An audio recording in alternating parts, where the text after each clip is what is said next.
Bonjour à tous et bienvenue dans ce nouvel épisode de Hyperion Podcast.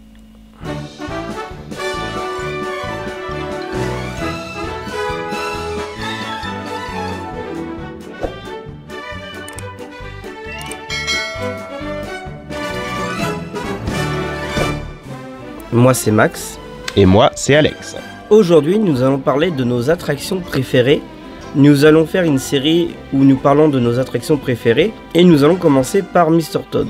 Donc ce genre de petit podcast sera plutôt en petit format, vous allez voir que ça va durer un petit peu moins longtemps que les autres podcasts. Vous verrez dans l'avenir qu'on a beaucoup d'attractions préférées et forcément il y a des attractions où on a plus ou moins des choses à dire, donc ça durera plus ou moins longtemps selon les attractions.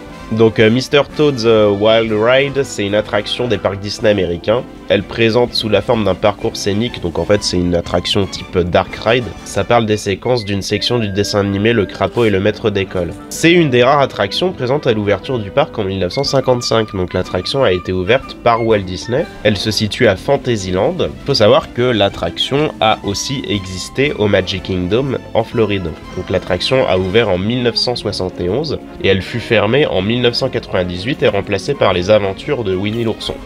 Mais ça, on va revenir dessus un petit peu plus tard. Pour vous raconter un peu le synopsis de l'attraction fait traverser aux visiteurs des scènes du vent dans les saules. Les véhicules sont des petites voitures, donc ça démarre dans le Toad Hall, le manoir de Crapaud, où le visiteur, entre autres, traverse la cheminée de la bibliothèque et évite d'être frappé par une armure. À l'extérieur, la voiture poursuit sa route cahoteuse dans un champ, dans la rue d'une ville, avant de finir dans un tribunal. L'attraction n'est pas à proprement parler une attraction à sensation, mais elle n'est pas aussi lente et tranquille que les autres parcours scéniques. Le visiteur est embarqué dans un véhicule qui tourne brusquement et souvent part à pleine vitesse vers un obstacle qui est évité à la dernière seconde.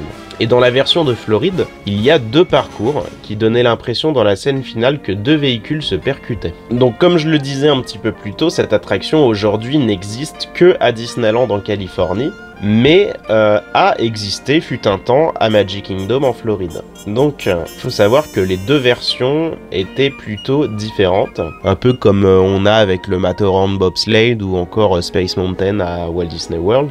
Là pour le coup cette attraction avait deux circuits, donc deux salles d'embarquement séparées. Les véhicules avaient la forme de voitures, mais en fonction de leur zone de départ, ils suivaient une voie différente dans l'attraction, permettant aux visiteurs de voir l'attraction légèrement différente. Ce qui devait être plutôt cool, parce que du coup, finalement, si tu faisais l'attraction plusieurs fois, t'avais peut-être pas forcément le même ressenti, ou du moins le même parcours. Donc c'était plutôt cool. Contrairement à la version de Disneyland Californie, où là, pour le coup, il n'y a qu'un seul circuit et un seul parcours. Donc il faut savoir que l'attraction à Disneyland est connue pour sa scène finale où le véhicule percute un train à l'approche envoyant les passagers en enfer, une pièce chauffée où apparaît un petit démon. Il faut savoir que dans l'attraction, tout n'est pas repris du dessin animé. La partie en enfer n'existe absolument pas dans le dessin animé et a été tout simplement inventée pour l'attraction. Et à Disneyland Paris, nous avons Mr. Toad, mais en version restaurant, où vous pouvez le découvrir juste à côté de Mickey Meat et Peter Pan. Oui, dans le quartier britannique de Fantasyland. Oui, exactement. Donc c'est le Toad Hall Restaurant que vous connaissez sûrement, qui propose de la nourriture britannique. Donc c'est une petite référence, et d'ailleurs il faut savoir que l'entrée du Toad Hall Restaurant, chez nous à Disneyland Paris, ressemble beaucoup à l'entrée de Mr. Toad's Wild Ride à Disneyland en Californie. Mais il faut savoir que l'attraction n'a pas toujours été comme ça. Parmi les Imagineers qui ont participé à l'attraction, on peut citer Ken Anderson, qui a été animateur, scénariste et directeur artistique des studios Disney. Donc effectivement l'attraction a ouvert en 1955 à Disneyland, mais a fermé dans les années 80 pour être modifié du New Fantasyland qui a eu lieu dans les années 80, qui a permis de faire vraiment une grosse update de Fantasyland et d'ouvrir aussi de nouvelles attractions comme Pinocchio's Daring Journey, mais Mr. Toad Wild Ride a eu le droit à une mise à jour. Alors je rentrerai pas dans les détails sur la storyline, mais qui reste plus ou moins la même, mais en tout cas je sais que la façade a été modifiée pour être ce qu'elle est aujourd'hui et a été dupliquée sous forme de restaurant à Disneyland Paris.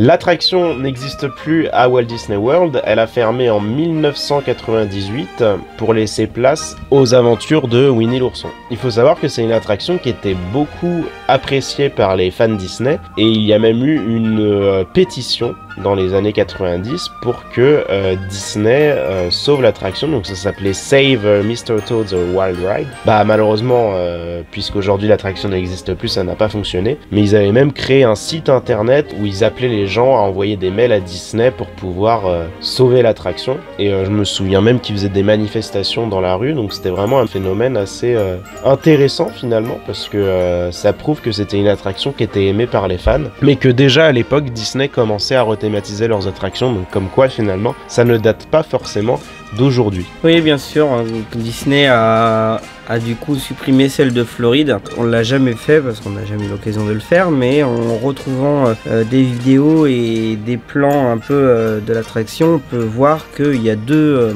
parcours différents et ils passent pas dans les mêmes scènes. C'est vraiment dans le même bâtiment, mais c'était séparé.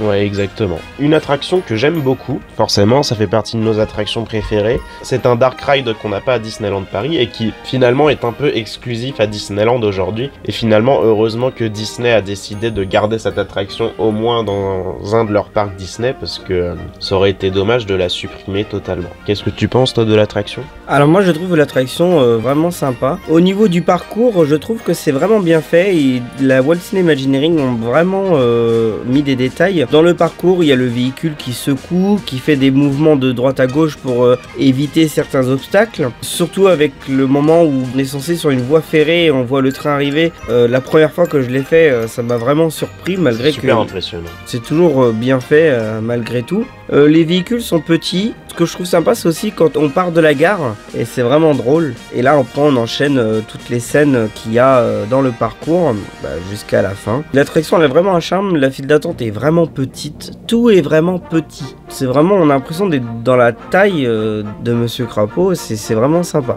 Oui, et je trouve que par rapport à d'autres dark rides comme Blanche-Neige et Pinocchio, c'est qu'effectivement c'est une attraction qui est quand même assez rapide. Les virages sont assez brusques. Bon après forcément la storyline c'est Monsieur Crapaud qui roule très vite, donc forcément c'est normal que le véhicule soit rapide, mais je trouve que ça donne un côté vraiment particulier à ce dark ride qui fait qu'il n'est pas comme les autres. Et surtout qu'il y a aussi du jeu au niveau des décors qui se déplacent au fil du temps. Ça fonctionne un peu comme des portes qui s'ouvrent devant vous, mais c'est des décors, donc c'est vraiment bien foutu. Et effectivement, à un moment donné, on se retrouve dans une pièce où on slalome un peu avec des tonneaux remplis de dynamite, si je dis pas de bêtises, c'est vraiment assez cool. Par contre, effectivement, je pense qu'il faut faire l'attraction plusieurs fois parce que comme l'attraction est rapide, les décors, on va dire que t'as pas forcément trop le temps d'en profiter. Et moi, ce que j'aime beaucoup aussi, c'est alors c'est assez glauque, mais c'est le moment où finalement Monsieur Crapaud meurt et effectivement est envoyé en enfer. Cette scène est vraiment assez glauque, mais intéressante, et il fait super chaud dans cette salle en plus. Il fait super chaud et il y a de la fumée. Franchement, c'est vraiment bien fait. Les transitions des scènes sont vraiment bien faites. Moi, j'aime beaucoup la scène où c'est la scène avec le train. Je trouve ça vraiment sympa, l'effet. Et aussi, il y a un autre effet que j'aime beaucoup, c'est quand on est sur le ponton du port. Et malgré que c'est une porte avec un décor qui nous fait croire qu'on est sur le ponton, et la voiture secoue de gauche à droite comme si que le bois était vraiment, il y avait des trous, et c'est vraiment bien fait. Ouais, je suis assez d'accord avec toi, et effectivement c'est une attraction qui prend pas beaucoup de place. C'est le genre d'attraction qui me fait dire mais pourquoi on n'a pas eu ça à l'époque à Disneyland Paris, puisque je pense que c'est pas une attraction qui a eu non plus un très gros budget. Donc on n'a pas forcément réussi à trouver le budget précis de l'attraction, mais je pense pas qu'elle ait coûté si cher que ça. Je sais pas ce que t'en penses, mais ça aurait été un ajout assez intéressant à Disneyland Paris à l'époque. Alors est-ce que aujourd'hui ça vaudrait le coup de la mettre chez nous? Je ne pense pas, mais pour l'époque en 1992 je pense qu'il aurait été intéressant de faire une attraction. Alors oui, moi je pense que ça aurait rajouté une attraction supplémentaire à Fantasyland, car je trouve qu'on manque un peu de contenu à Fantasyland à Disneyland Paris. Bon, à part quand ils ont ouvert à l'époque le pays des contes de fées et le train de Casey Junior, mais c'est vrai qu'à Mr. Toad, là où il est positionné le restaurant, je pense qu'en montant les marches et en regardant le décor d'en bas, c'est très sympa à voir. On a vraiment l'impression de rentrer dans le château de Mr. Toad. Ouais, ça aurait été cool, mais bon, écoute, c'est quelque chose qu'on n'a pas eu et qu'on n'aura très certainement jamais. Mais en tout cas, pour revenir sur la version de Disneyland, qui est du coup la seule version qu'on ait faite, c'est plutôt une très bonne attraction que nous on a aimé faire. Je vais en profiter aussi pour te poser la question du coup, parce que comme on l'a dit plusieurs fois maintenant, l'attraction a été remplacée par les aventures de Winnie l'ourson à Walt Disney World. Une attraction qui pour le coup on a déjà faite. Est-ce que tu trouves que ça a été une bonne chose de remplacer cette attraction par Winnie l'ourson ? Alors, soyons tout objectifs et transparents. Winnie l'ourson, c'est pas une mauvaise attraction. L'attraction est très sympa. Mais, si on réfléchit bien, Disney a les moyens budgétaires de reconstruire une attraction ailleurs pour ajouter un contenu supplémentaire dans leur parc. Là, ils ont détruit une attraction pour reconstruire une attraction par-dessus. Je trouve ça dommage, alors que Winnie l'ourson, ils auraient pu reconstruire une attraction beaucoup plus intéressante ailleurs. Après, s'ils n'avaient pas l'espace ni les moyens à ce moment-là, je sais pas. Mais en tout cas, c'est vraiment dommage parce que c'était une attraction qui était malgré tout aimée par les fans. Il y a eu des manifestations pour cette attraction. Je pense que Disney, encore une fois, a détruit quelque chose qui aurait pu rajouter du contenu dans le Fantasyland de chez eux. Winnie l'ourson, c'est une très bonne attraction, la file d'attente est très sympa, mais pour moi, ça aurait été mieux de construire une attraction de Winnie l'ourson ailleurs et laisser Mr. Toad comme elle est. Ouais, je suis assez d'accord, surtout qu'elle aurait eu sa place dans le New Fantasyland, mais bon. Encore une fois, c'est un mal pour un bien, parce que l'attraction existe encore à Disneyland. Moi, il y a juste quelque chose qui m'inquiète quant à l'avenir de cette attraction, c'est qu'évidemment, on le sait, c'est une attraction qui est basée sur une licence qui est de moins en moins connue, on va pas se mentir, et on sait très bien ce que Disney fait actuellement, c'est changer les attractions pour de la licence qui fonctionne et qui rapporte de l'argent. J'avoue être assez inquiet quant à l'avenir de cette attraction. Je me dis, est-ce qu'elle durera dans le temps? Est-ce qu'elle finira par être thématisée? J'aurais envie de dire probablement oui. Donc je trouve ça dommage de faire ça. Maintenant voilà, pour l'instant il n'est pas question de rethématiser l'attraction. Peut-être que ce sera le cas, peut-être pas. On n'en sait rien. Mais voilà, c'est juste une suggestion. Je pense que l'attraction finira par être thématisée un jour par quelque chose qui parle plus aux guests. Même si je trouve que c'est une attraction qui avait quand même un certain temps d'attente. Alors oui, c'est vrai que la capacité de chaque véhicule est de 2 personnes, ce qui fait que forcément le débit n'est pas forcément très bon, mais je trouve que c'est une attraction que les guests faisaient quand même et que les guests aimaient beaucoup et aiment beaucoup toujours aujourd'hui. Donc bon, j'espère que l'attraction durera dans le temps. Malgré tout, oui, c'est une licence qui est pas assez connue en France, vraiment pas du tout je pense. Et oui, avec le temps, je pense que Disney s'en serait capable de la modifier pour faire une autre attraction, et c'est bien dommage parce que pour moi c'est une attraction qui doit rester parce que c'est une attraction qui a été en 1955, donc c'est une attraction importante parce que c'est quand même une attraction de Walt Disney. Pour moi, c'est considéré comme quelque chose historique du parc. Il faut pas y toucher, on peut pas se permettre de toucher à ce genre de choses. C'est une attraction qui fait partie des classiques. Alors je dirais pas que c'est un grand classique comme Big Thunder Mountain ou Haunted Mansion ou même Pirates des Caraïbes, mais c'est quand même un classique. Alors très honnêtement, c'est une attraction, ça me dérangerait moins qu'elle soit rethématisée que d'autres attractions, mais ça me dérangerait quand même un minimum. Mais disons que je comprendrais mieux qu'ils rethématisent cette attraction plutôt qu'un Splash Mountain. Mais bon. En tout cas, petit bilan, moi c'est une attraction que j'aime beaucoup, que j'ai beaucoup aimé faire à Disneyland et que j'aimerais refaire si j'y retourne. Comme je disais, c'est une attraction qui pour moi, ses années sont comptées, on va pas se mentir, c'est une attraction qui changera un jour. Donc si jamais vous avez l'occasion d'aller à Disneyland ces prochaines années, profitez-en de la faire, parce que vous n'êtes pas sûr de la refaire la fois suivante. Alors moi je pense que l'attraction est très bien comme elle est dans son jus, et franchement on sait comment est Disney, ils en seraient capables d'y toucher malgré sa popularité, même si la licence elle est de moins en moins connue. Cette attraction elle est à faire à votre voyage, d'autant plus que elle donne envie d'être refaite plusieurs fois dans la journée et plusieurs fois dans le séjour. C'est vrai que c'est une attraction qu'on a envie de faire et de refaire plusieurs fois. J'ai pas encore envie de pousser ma gueulante, mais encore une fois, aujourd'hui, les nouvelles attractions de Disney, c'est super rare d'avoir des attractions qui nous donnent envie de refaire plusieurs fois.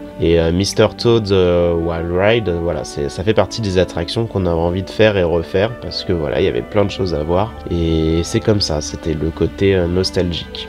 Donc voilà, faites l'attraction si jamais vous allez à Disneyland, et si vous la connaissez pas, je vous conseille de regarder des vidéos et de vous intéresser à l'attraction parce qu'elle est vraiment vachement cool.